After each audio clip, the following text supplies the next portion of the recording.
शाहनवाज नामी व्हीलर जो कि पिछले दिनों कत्ल हो जाते हैं। मुबैना तौर पर कहा जा रहा है कि कोई शापर नामी लड़का है जिसने ये कत्ल किया है। रात को 1:15 बजे शाहनवाज अकेला खुद और इसका दोस्त जो है वो शापर के घर में गए, तो वहाँ पे जाके इसकी मौत वाक़या हो गई। बेसिकली ये जेलसी फैक्ट था सारा। जब शाहनवाज की उम्र 8 से 9 साल थी तब शापर जिसने इसका कत्ल किया है वो तकरीबन उस टाइम 17-18 साल का था, यानी कि इससे सीनियर था। उस वक्त शापर का रोब और दबदबा था अपने इलाके में।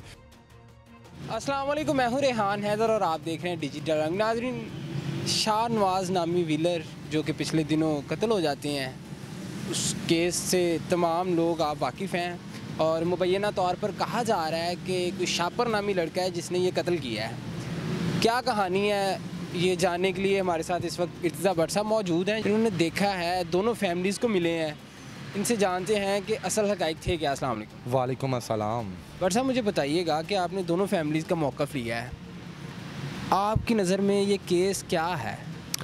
रेहान भाई, सबसे पहले तो केस ये कुछ भी नहीं था। टिकटॉकर पे आप होता है, टिकटॉकर आजकल वो है जिन्हें लोग प्राइम मिनिस्टर्स या वज़ीर सेहत से ज़्यादा जानते हैं। मेरे हिसाब से हमारे ख़ानदान में या आजकल के मुआशरे में किसी को हमें ये नहीं पता होगा कानूनदान कौन है, टिकटॉकर के बारे में बेहतर पता होगा। तो शाहनवाज भी एक टिकटॉकर था और ऊपर से बड़ा व्हीलर था।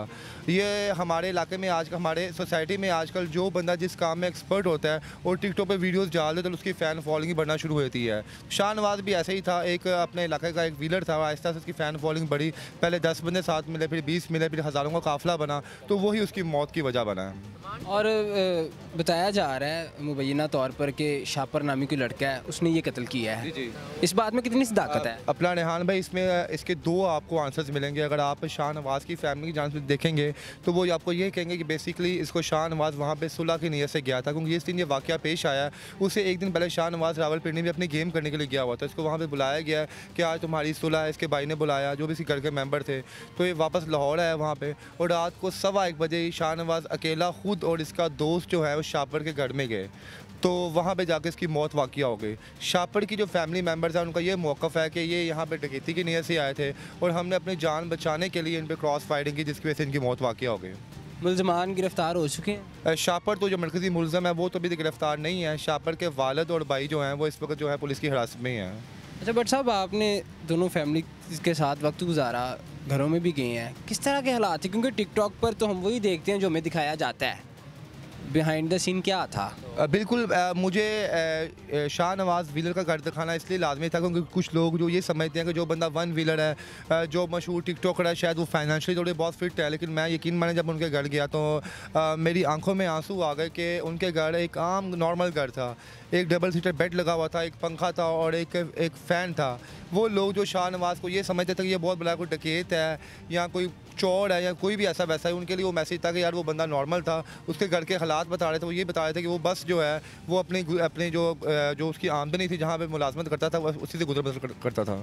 ठीक है, और जो दूसरा फ्रीक है, जो मुल्ज़मान है, वो भी कोई इतना ख़ास स्ट्रॉन्ग नहीं है। जो मैं जब उसके घर गया तो कोई इतना उसका वेल पोस्ट घर नहीं था, जैसे पुराने घर होते हैं आप देखते हैं वैसे ही घर था। नीचे इसकी मैकेनिक की दुकान थी जो उसका बाप चलाता था, तो दुकान पे भी ताला लगा हुआ था और घर पे भी ताले लगे हुए थे। अच्छा, कुछ लोग ये भी कहते थे कि शाहनवाज जो है वो डकैतियाँ भी करता रहा है और रिकॉर्ड याफ्ता मुजरिम है। इस बात में कितनी सदाकत है? हाँ भाई, वो मैंने ये बात उनकी फैमिली से भी पूछी तो उन्होंने ये कहा कि भट्ट साहब, बेसिकली ये जेलसी फैक्ट था सारा। जब शाहनवाज की उम्र 8 से 9 साल थी तब शापर जिसने इसका कत्ल किया है वो तकरीबन उस टाइम 17-18 साल का था, यानी कि इससे सीनियर था। उस वक्त शापर का रोब और दबदबा था अपने इलाके में। जब उसका गैंग निकलता था शापर का तो उसके साथ 50-100 लड़के वन व्हीलर होते थे। लेकिन जब शाहनवाज ने 9 साल की उम्र में इसने अपनी वन व्हीलिंग शुरू की और जब ये 14 साल की उम्र में पहुंचा था तो इसके साथ शापर से डबल लड़के शाहनवाज के गैंग में शामिल हो गए थे। तो शापिर को ये बात मुनासिब नहीं लगी, तो बकौल इनके कि इसका एक शाहनवाज का एक वहाँ पे उस्ताद हमें वहाँ पे मिला जिसने इसको वन व्हीलिंग सिखाई थी।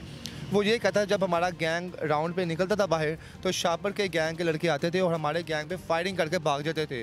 लाजमी जब आपको फायरिंग होती है तो पुलिस मौका वारदात तक पहुँचती है, तो जो बंदा उनके हाथ में आता है उसी को पुलिस जो है गिरफ्तार कर लेती है। शापर का गैंग बड़ा होता था, शाहनवाज का गैंग बड़ा होता था अपनी तादाद में और शापर का गैंग छोटा होता था। इसलिए जहाँ जहाँ भी वाक़ई पेश आते थे शापर जो है शाहनवाज जो है इसको पुलिस गिरफ्तार कर लेती थी। तो आपको पता है जब आप वन व्हीलिंग का पर्चा होता है तो डकैती का पर्चा लाजमी होता है, क्योंकि पुलिस यही समझती है शायद डकैती की वजह से ये लोग जो है इस काम काम में मुलव्वस हुए हुए हैं। ठीक हो गया। तो मुझे बताइएगा, क्या आपको नहीं लगता कि एक नौजवान जो है वो शोहरत हासिल करने के लिए टिकटॉक की भेंट चढ़ गया है और अपनी जान से हाथ धो बैठा? बिल्कुल ऐसे ही है। उसके वालदा से मेरी बात हुई। उसकी वालदा, यकीन माने, जो दुख दर्द माँ समझ सकती है वो कोई नहीं समझ सकता, क्योंकि उसका वालिद पहले ही इंतकाल कर चुका है शाहनवाज़ का।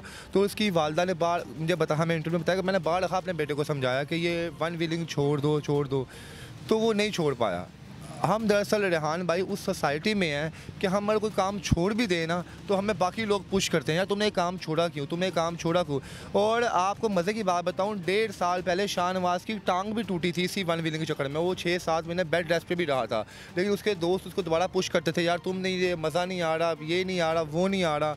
तो फिर यही समझे कि दोस्तों की वजह से दोबारा इसमें आया और मौत जो है इसका मुकद्दर बन गए। आपने सारा सिनेरियो देखा है, क्या कंक्लूजन निकाला आपने? कंक्लूजन तो मैंने यही निकाला कि हमें वो काम नहीं करना चाहिए जिसमें आपको 1% भी डाउट हो कि आपकी ज़िंदगी जा सकती है और मौत आपका मुकद्दर बन सकती है।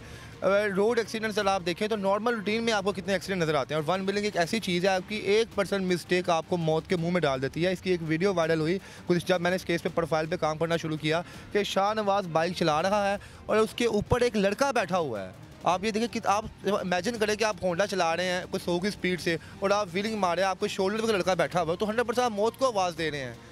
मैं तो उन नौजवानों को भी कहूँगा कि जो वन व्हीलिंग करते हैं कि अल्लाह करे कि आप इस जो है शैतानी खेल से बाज आ जाएं, क्योंकि ये सिर्फ और सिर्फ मौत को आवाज़ देना बनता है। और रेहान भाई, ये सिर्फ और सिर्फ उसकी मौत उसको खींच के लेके आई थी यहाँ पे शाहनवाज़ को। उसने 1 हफ्ते बाद दुबई चले जाना था, उसका दुबई का वीज़ा आ चुका था। उसके एक दोस्त ने उसको बुलाया कि यार मुझे तुमसे बड़ी मोहब्बत है, इश्क है, तुम मेरे दोस्त हो, ये वन व्हीलिंग छोड़ो, मेरे साथ दुबई आओ, दुबई में हम कोई मुलाजमत करेंगे। लेकिन अल्लाह पाक ने उसको इतनी ज़िंदगी ना दी कि वो दुबई जा सके। जी नाज़रीन, आपने तमाम बातें जानी। इर्तिज़ा भट्ट साहब हमारे साथ मौजूद थे, इन्होंने बताया।